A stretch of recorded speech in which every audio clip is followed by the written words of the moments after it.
Kailangan nyo na rin bang palitan ng bagong LCD yung mga cellphone nyo dahil sira na o hindi na ito gumagana? Pero kinukulang ka pa rin sa budget para maipagawa mo ito. Bakit hindi na lang ikaw mismo yung bumili ng bagong LCD at ikaw na rin mismo yung gumawa ng sira ng cellphone mo? Sa videong ito ay ituturo ko kung paano tayo magkakabit ng bagong LCD sa ating mga cellphone. Pag-uusapan din natin dito yung advantage at disadvantage kung ikaw mismo yung gagawa ng LCD mo. Bago tayo mag-proceed sa pagkakalas ng ating cellphone ay kailangan muna natin tanggalin itong SIM holder ng ating cellphone. Kapag natanggal na natin ang SIM holder ay umpisahan naman natin tanggalin yung pinakang back case ng ating cellphone. Habang kinakalas natin itong cover ay pag-uusapan natin yung advantage kung tayo mismo yung magkakabit ng LCD ng ating mga cellphone. Ang kagandahan nito kapag mismo tayo yung nagkabit ay mas mapapamura yung ating babayadan. Dahil tayo na nga yung gagawa ay hindi na tayo magbabayad ng labor para sa iba. Ang disadvantage naman nito ay kung mali yung ating mabibiling LCD. Medyo mahihirapan na tayong magbalik kay seller ng ating nabiling LCD. Unlike kapag pinagawa natin ito sa electrician ay madedetect nila agad kung may problem nga ba yung LCD na ikakabit nila. Ganito naman yung magiging itsura ng loob kapag natanggal na natin itong back cover ng ating mga cellphone. Dito sa part na ito kailangan hindi natin maputol yung coil dahil ito yung pinaka-connector ng ating mga fingerprint. Kapag naputol natin ito hindi nagagana yung fingerprint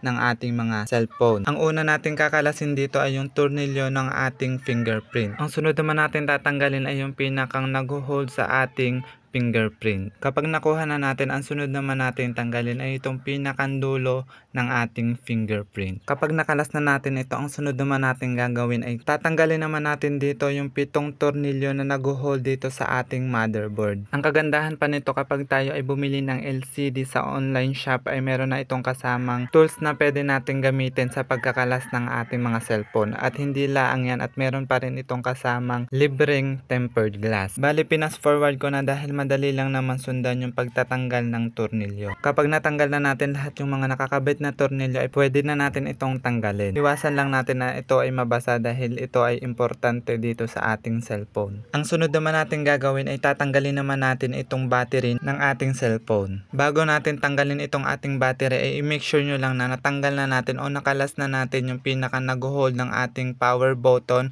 at itong ating sa may pinakang battery. Kapag na-unplug na natin, pwede na natin simulang tanggalin itong ating battery. Hihilahin lang natin itong green plastic na nakadikit dito sa battery para matanggal natin ito. Kung mapapansin nyo, medyo madali na sa akin na tanggalin yung battery dahil pangalawang kalas ko na ito ng aking cellphone. Para naman matanggal natin yung lead na nagko-connect dun sa ating old LCD ay kailangan lang natin tanggalin itong white cover. Kung meron naman kayong bagong pampalit ay pwede nyo naman tanggalin na ito. So kung wala pa ay pwede naman natin itong ingatan para naman magamit pa natin ulit ito. Kapag na-fold na natin ito ng ganito, pwede na natin simulang tanggalin yung lead na nagko-connect dun sa ating old LCD. After nating matanggal itong lead, ang sunod naman natin gagawin ay kakalasin naman natin yung pinakang old na LCD. Dahil papalitan na natin ito ng bago kahit hindi na natin ito ingatan na tanggalin dahil sira na naman talaga itong ating LCD. Kapag natanggal na natin itong ating lumang LCD, ang sunod naman natin gawin ay linisan natin itong loob. Pwede tayong gumamit ng brush para matanggal natin yung mga alikabok at para naman malinis natin yung mga dumikit na glue ay pwede tayong gumamit dito ng pointed materials para matanggal